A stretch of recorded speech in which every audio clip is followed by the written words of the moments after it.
नसीब जिनके ऊंचे और मस्त होते हैं। नसीब जिनके ऊंचे और मस्त होते हैं, इत्मीहान भी उनके ज़बरदस्त होते हैं।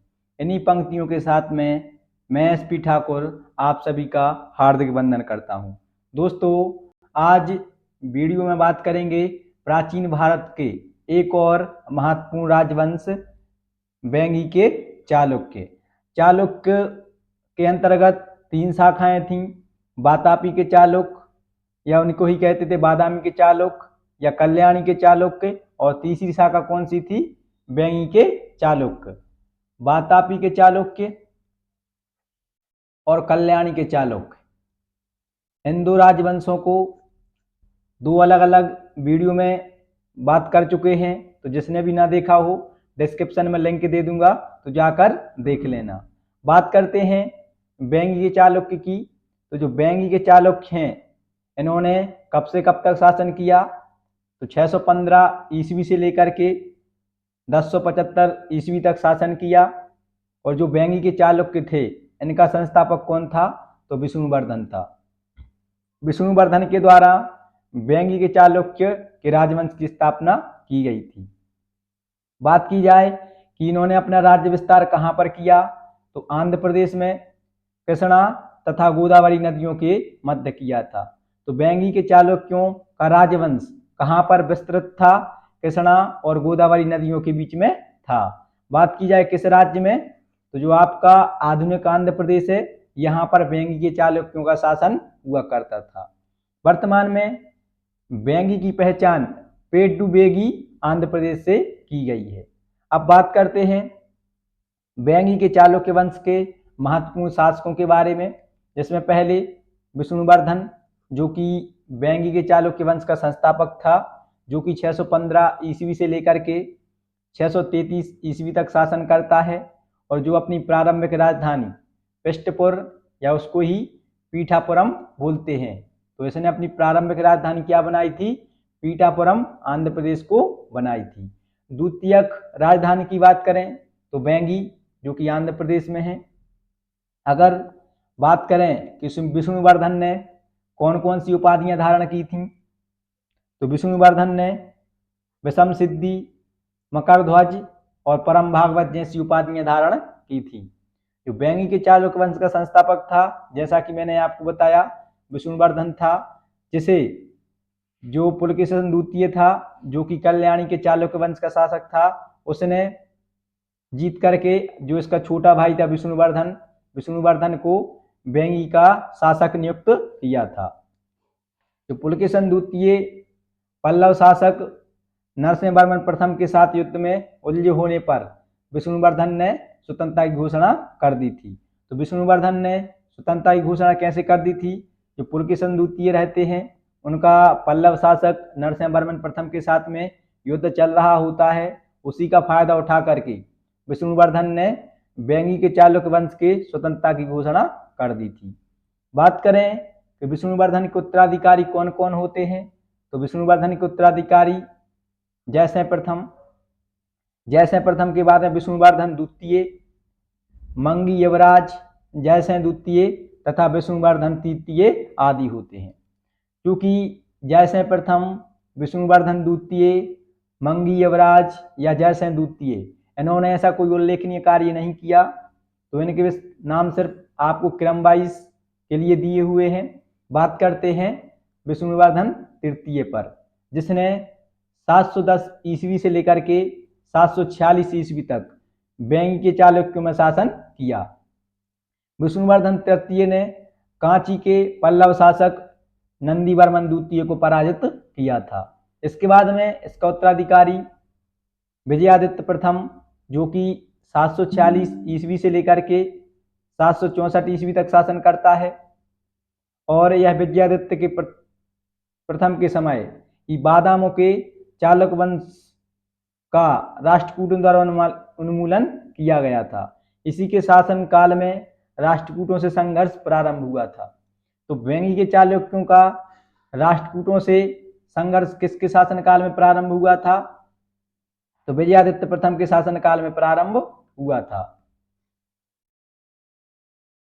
विजयादित्य प्रथम के बाद में नेक्स्ट शासक कौन बनता है? विष्णुवर्धन चतुर्थ, जो कि 764 ईस्वी से लेकर के 799 ईस्वी तक शासन करते हैं। और इसी के शासनकाल के दौरान जो राष्ट्रकूट शासक होते हैं कौन कौन? गोविंद द्वितीय तथा ध्रुव, इन दोनों के मध्य में उत्तराधिकार हेतु संघर्ष होता है, जिसमें ध्रुव की विजय होती है और जो ध्रुव रहते हैं यह गोविंद द्वितीय को जान से मार देते हैं। अब बात करें कि इनका व्यंग्य चालुक्य से क्या संबंध, तो जो विष्णुवर्धन रहता है यह गोविंद द्वितीय का साथ देता है, तो इससे क्रोधित होकर के ध्रुव विष्णुवर्धन चतुर्थ पर आक्रमण करता है तथा इसे पराजित करता है। तो जो इसकी पुत्री रहती है कौन? शील महादेवी। शील महादेवी से विवाह करके मैत्रीपूर्ण संबंध स्थापित करता है कौन? ध्रुव। विष्णुवर्धन, इसके बाद में इसके उत्तराधिकारियों की बात करें तो विष्णुवर्धन चतुर्थ के उत्तराधिकारियों में विजयादित्य तथा विजयादित्य तृतीय होते हैं। विजयादित्य तृतीय जो कि 847 ईस्वी से लेकर के 892 ईस्वी तक शासन करते हैं। अगर बात करें इनकी उपाधियों की तो वल्लभ और समस्त भुवनाश्रय, ये दोनों उपाधियां धारण करते हैं कौन? विजयादित्य। विजयादित्य तृतीय वेंगी के चालुक्य वंशों का सबसे शक्तिशाली शासक था और इसने अपने समकालीन शासक जो पल्लव शासक थे अपराजित वर्मन को पराजित करके कांची को लूटा था। साथ ही इसने पांड्य शासक को पराजित किया था और इसकी शरण में जो चूल शासक आया था कौन? विजयालय को इसने पुनः गद्दी पर बैठाया था। किसने? विजयादित्य तृतीय ने। विजयादित्य तृतीय के दरबार में इसकी शरण में आता है जो चूल शासक रहता है विजयालय, तो यह विजयालय को पुनः राजगद्दी प्रदान करता है। इसके बाद में जो विजयादित्य तृतीय का संघर्ष होता है राष्ट्रकूट शासक अमोघवर्ष से तथा कृष्ण द्वितीय से। तो विजयादित्य तृतीय को जो राष्ट्रकूट शासक रहते हैं अमोघवर्ष यह पराजित करते हैं, लेकिन विजयादित्य हार नहीं मानता है और जो अमोघवर्ष का उत्तराधिकारी होता है कौन?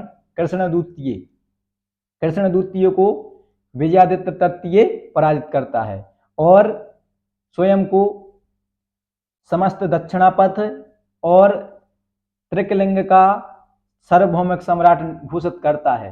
तो समस्त दक्षिणापथ एवं त्रिकलिंग का सार्वभौमिक सम्राट कौन घोषित करता है? विजयादित्य तृतीय करता है। और किस उपलक्ष्य में करता है? तो जो राष्ट्रकूट शासक रहते हैं अमोघवर्ष, इनका उत्तराधिकारी था कृष्ण द्वितीय, इनको पराजित करने की स्मृति में यह घोषणा करता है। विजयादित्य तृतीय के उत्तराधिकारी में बात करते हैं तो भीम प्रथम, इसके बाद में विजयादित्य चतुर्थ, अम्ब प्रथम, विजयादित्य पंचम, तदापा के बाद विक्रमादित्य द्वितीय, इसके बाद में भीम द्वितीय, इसके बाद में युद्धमल द्वितीय, इसके बाद में भीम तृतीय के बाद में अम्ब द्वितीय आदि शासक होते हैं। और अम्ब द्वितीय के बाद में नेक्स्ट शासक कौन बनता है? विजयादित्य सप्तम शासक बनता है, जो कि वेंगी के चालुक्यों में 1063 ईस्वी से लेकर के 1075 ईस्वी तक शासन करता है। और जो विजयादित्य सप्तम होता है यह वेंगी के चालुक्य वंश का अंतिम शासक होता है। और किसी भी वंश का अंतिम शासक और संस्थापक हमेशा से इम्पोर्टेंट है। संस्थापक की बात करें तो विष्णुवर्धन और अंतिम शासक की बात करें तो कौन है? विजयादित्य सप्तम। इसके पश्चात वेंगी के चालुक्यों पर चोलों का शासन हो जाता है और इस प्रकार से 1075 ईस्वी के बाद यह वंश पूर्णता से समाप्त हो जाता है। तो दोस्तों ये थे वेंगी के चालुक्य और चालुक्य वंश की तीनों शाखाओं को विस्तार पूर्वक मैं बता चुका हूं। जिसने भी ना देखे हों तो डिस्क्रिप्शन में लिंक दे दूंगा, तो आप देख लेना। साथ ही अगर आपको इन नोट्स का PDF चाहिए तो ये मेरा व्हाट्सएप नंबर है, इस पर आप मैसेज कर देना, तो PDF फाइल रहेंगे, बिल्कुल फ्री रहेंगे, मैं आपको सेंड कर दूंगा। इसी के साथ आई होप आप सभी के लिए जानकारी अच्छी लगी होगी। अगर जानकारी अच्छी लगी हो तो वीडियो को लाइक और चैनल को सब्सक्राइब कीजिएगा। वीडियो को ज़्यादा से ज़्यादा शेयर कीजिएगा। मिलते हैं आप सभी को नेक्स्ट वीडियो में, तब तक आप सभी के लिए जय हिंद।